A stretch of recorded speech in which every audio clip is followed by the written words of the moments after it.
なんか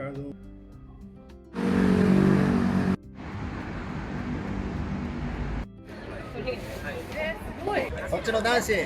そっちの話。普段自分がこう動画を作っていて、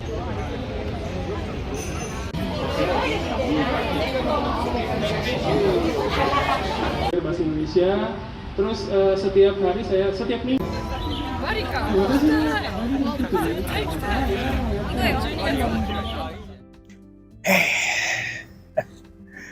Halo semua, apa kabarnya? Semua pasti sehat ya.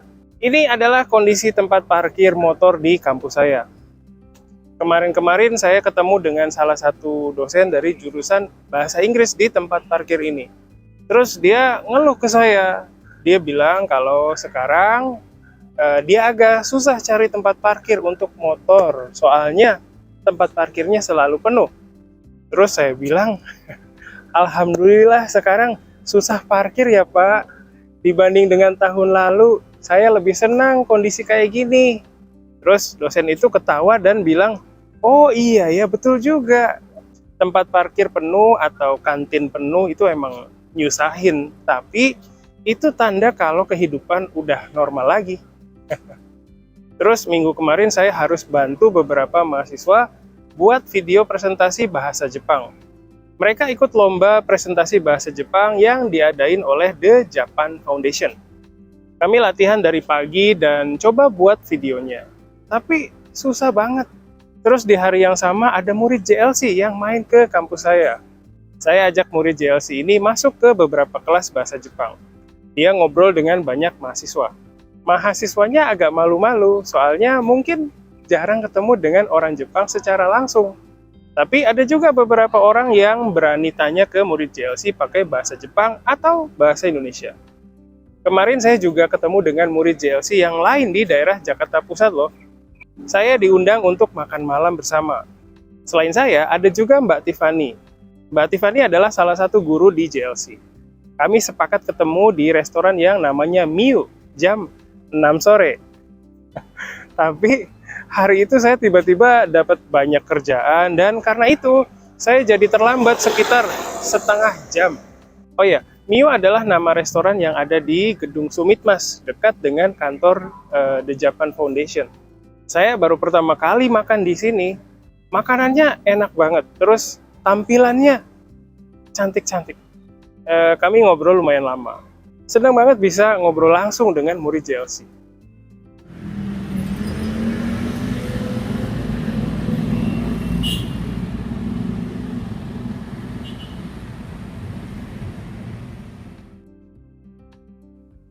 Oke, itu tadi cerita keseharian saya. Minggu kemarin saya senang banget soalnya ada Koryukai offline Japanesia. Di Koryukai ini akhirnya saya bisa ketemu dengan murid JLC yang selama ini ikut kelas online saya. Saya juga bisa ngobrol dengan orang Jepang yang bukan anggota JLC tapi selalu nonton video ini. Selama ini saya kurang bisa ngerasain pengaruh dari video yang saya buat. Tapi kemarin saya bisa dengar banyak cerita tentang video ini dan sadar bahwa video saya ternyata ada gunanya juga. Ternyata memang kalau ketemu dan ngobrol langsung itu beda ya. Beda dengan pas Koryukai online. Untuk kalian yang belum bisa ikut di Koryukai offline kali ini, silakan bisa ikut di acara selanjutnya. Saya senang dan terharu banget soalnya yang datang itu banyak banget. Ada juga beberapa peserta Koryukai yang datang langsung dari Jepang cuma untuk ikut Koryukai offline aja loh. Itu keren banget ya. Pokoknya saya senang banget ketemu banyak orang Jepang yang belajar bahasa Indonesia. Kalau kalian di Jakarta, silakan bisa main-main ke tempat kerja saya di sini ya. Oh ya, kemarin Taiki bilang kalau dia akan adain lagi Koryukai offline di Indonesia. Tempatnya kira-kira di mana ya? Menurut kalian tempat yang bagus untuk Koryukai offline selanjutnya di mana? Coba tulis usul kalian di kolom komentar. Terus mungkin ada juga sebagian penonton video harinya Japanesia yang bingung dengan cara pakai video ini untuk belajar. Nah, di video kali ini saya mau cerita sedikit mengenai asal-muasal video harinya Japanesia dan cara belajarnya ya. Sebenarnya awal dari video ini adalah cuma cerita pendek yang saya tulis tiap minggu sebagai bahan belajar di kelas bahasa Indonesia. Dulu saya ngajar bahasa Indonesia di salah satu sekolah bahasa di Ikebukuro. Saya ngajar di situ kurang lebih 5 tahun. Dulu saya pakai macam-macam buku pelajaran bahasa Indonesia.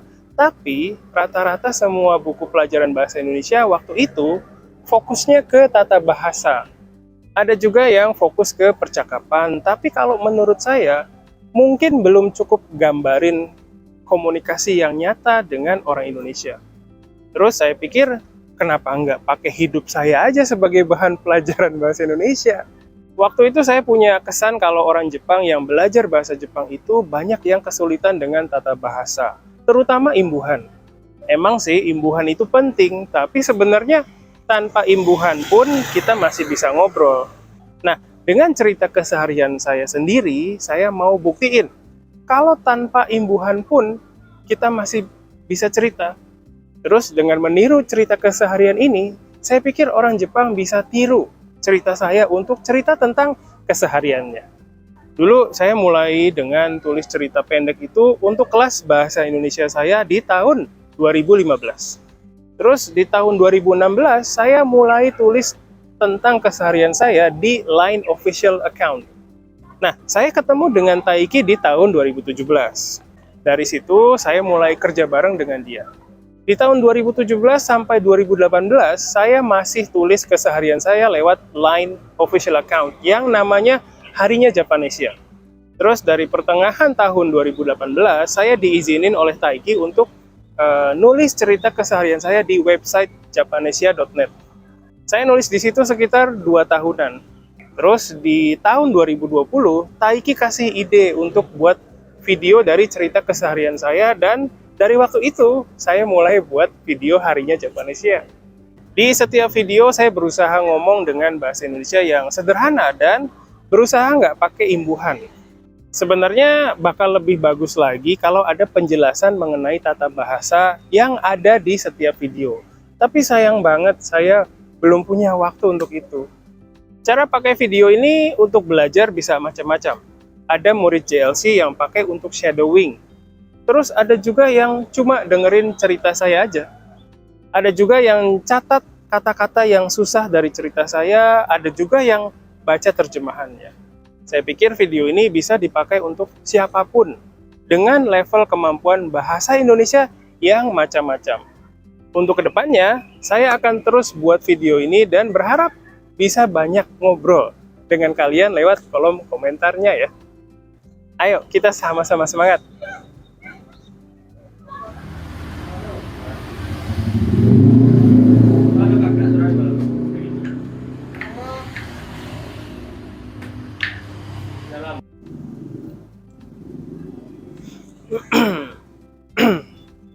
はい、ここからは日本語で話します。今回の動画で先日行われたオフライン交流会と、このハリニャジャパネシア動画の始まりや使い方などについて話しましたけれども、いかがでしょうか。インドネシア語の勉強において私が皆さんのキーパーソンになれれば嬉しいです。ぜひ一緒に頑張りましょう。さて、今回も日記に出ている単語についてお話ししたいと思いますけれども、その単語は、スサです。スサは基本的に形容詞で、ソリッドと同じ意味で難しいとか、困難とかという意味を持っています。ソリッドと同じ意味ですけれども、スサの方がカジュアルの会話でよく使われると思います。今回はスサの例文をいくつかを見て、その意味と使い方について確認しましょう。まずはこの例文です。Bahasa Indonesia itu awalnya gampang, tapi lama-lama jadi susah という、文章で意味はインドネシア語は最初が簡単ですけど、だんだん難しくなるという意味です。次の例文を見ましょう。例えば、dulu dia kaya, tapi sekarang hidupnya susah karena tahun lalu perusahaannya bangkrut という文章で、意味は昔彼は金持ちだったんですけど、去年会社が倒産して、今は苦しい生活をしているという意味です。今のは難しいのではなく、苦しいという解釈ですね。susah はおそらく何が難しいのかによって日本語の解釈が変わりますね。今のは、今生活が難しいというふうに解釈しても大丈夫だと思いますけれども、皆さんどう思いますか？次に、susah の派生語でsusah payah というフレーズもありますけれども、皆さんご存知ですか？susah payah を聞いたことのある皆さんもいらっしゃるかと思います。意味はちょっと難しいと思いますので、例文をまず見ましょう。例えば、saya sudah susah payah masak dari pagi. Dia malah makan di luar という文章で、意味は朝から頑張って料理をしたのに、彼は外でご飯を食べたという意味です。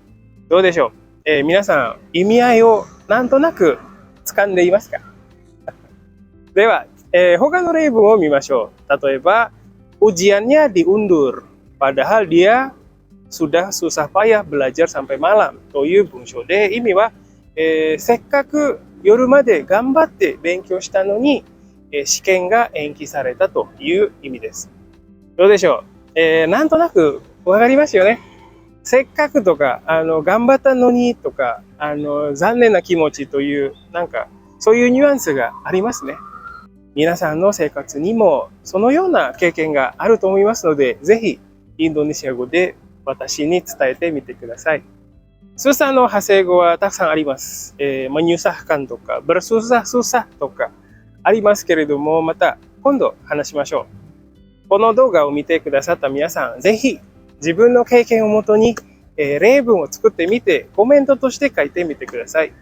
ハリニャジャパネシアは皆さんとのコミュニケーションを図るために作っていますので、ぜひジャパネシアに毎週このハリニャジャパネシアを書いていますので、わからないところがあったら下にコメントを書いていろいろ質問してください。皆さんのアウトプット、そして私からのインプットとフィードバック。